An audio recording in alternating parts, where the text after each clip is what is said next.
Magandang hapon sa inyo lahat. Ito po si Herbert Curia, author promoter ng The Critics Promotions. Ang ating boses at konstruktibong kritisismo, opinyon, komentaryo at konsultasyon sa lingkong ito. Kaakibat ang ating pananalig sa ating banal na Panginoon Diyos, banal na Panginoon Kristo, at gabay ng kaliwanagan ni Banal na Santa Maria, ay hindi sa issue ng New Year Resolutions 2026. Yan. So, ito yung ating issue ngayon. So, maligong bagong taon sa lahat o advance Happy New Year 2026.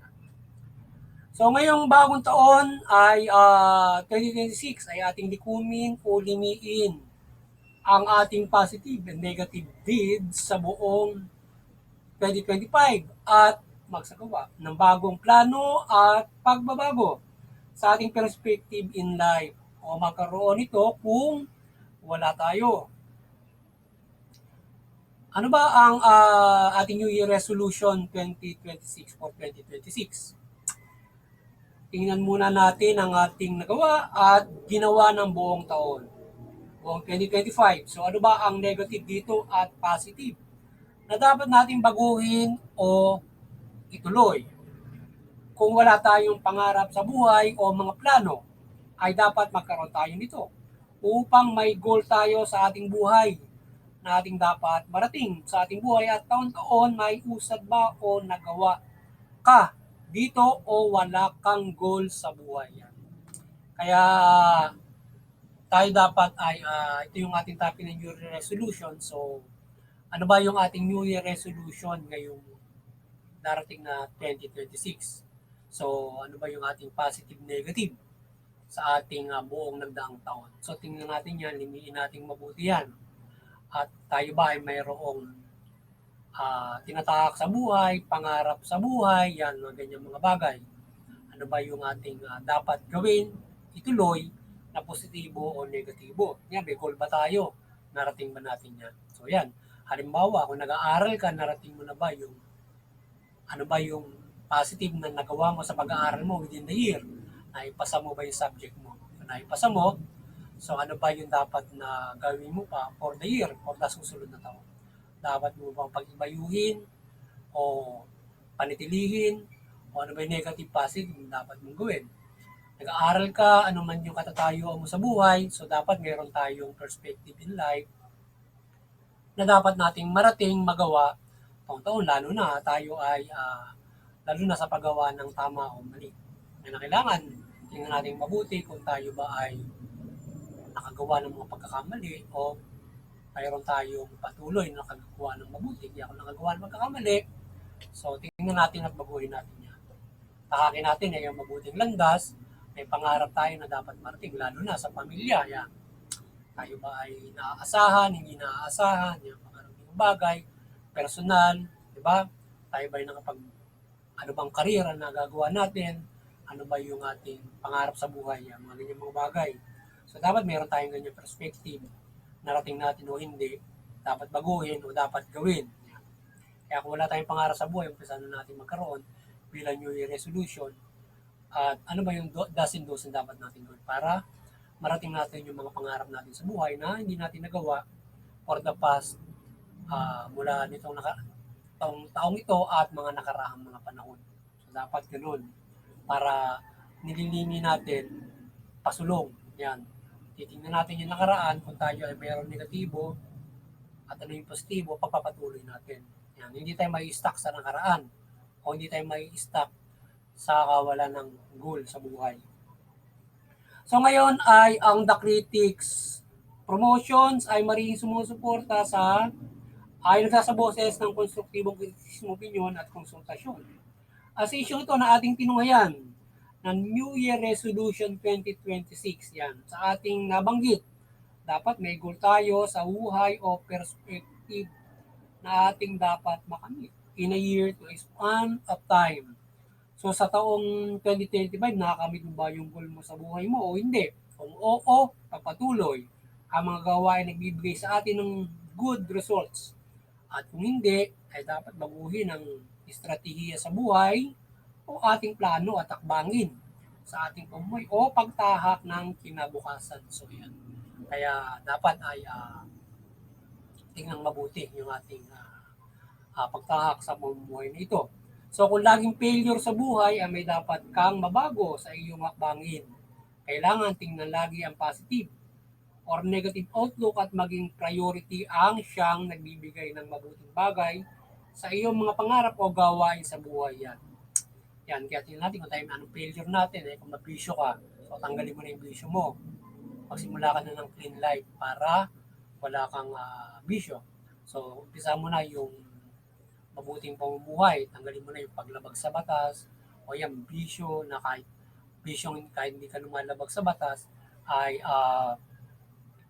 tigilan para hindi yan makaantala doon sa pangarap mo sa buhay, pag-aaral, karir, samahan sa pamilya, relasyon mo sa pamilya, asawa mo, or sa girlfriend mo.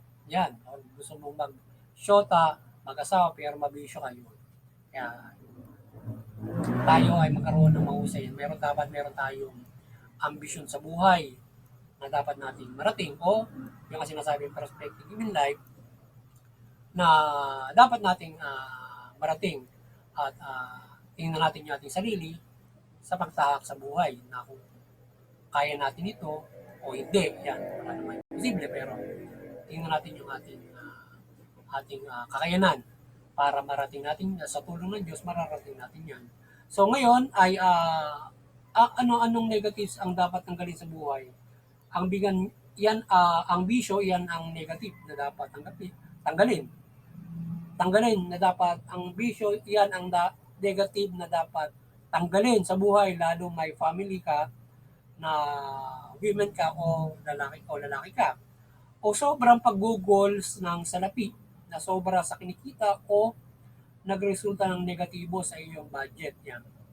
Bagay kailangan na baguhin yan upang hindi mag-negative sa budget na nagre-resulta ng pag-utang ng marami. Umasa ng ayaw sa budget ang isang mahusay na in financial status, lalo na may family, even single. So yan, kaya natin sabi kanina, kung meron kang bisyo na nagpapasama sa buhay mo, tanggalin mo yan. Definitely bisyo na kasasama yan. So kung malakas ang gumastos, nauwi ka sa utang, yan, bawasan mo paggastos. Gumastos ka nang ayon sa sinasahod mo, ayon sa budget ng bulsa mo para hindi ka nagkakautang or hindi ka kinakapos or may naitatabi ka pa. Yan, para sa pamilya mo, sa sarili mo. Yan. Kaya kailangan bawasan yung mga gastos na hindi naman dapat para hindi ka lumulubog sa utang o hindi ka nagkakautang. Or ikaw ay hindi umaayon sa kinikita mo ang iyong ginagasta, so negative ang abuti mo. So ayan, or lalo na kung makagagawa ka pa ng hindi mabuti kapag nag-negative ka na, kagaya ng iba na malaki ang gastos, so negative nag-negative, so gumagawa ng illegal na gawain, labag sa batas para lamang na mapuluan yung kakulangan nila sa pera o financial status. Yan. Kaya mahirap yun kapag hindi tayo na-control ng ganyan, mga negatibo sa ating pamumuhay, ilan yan.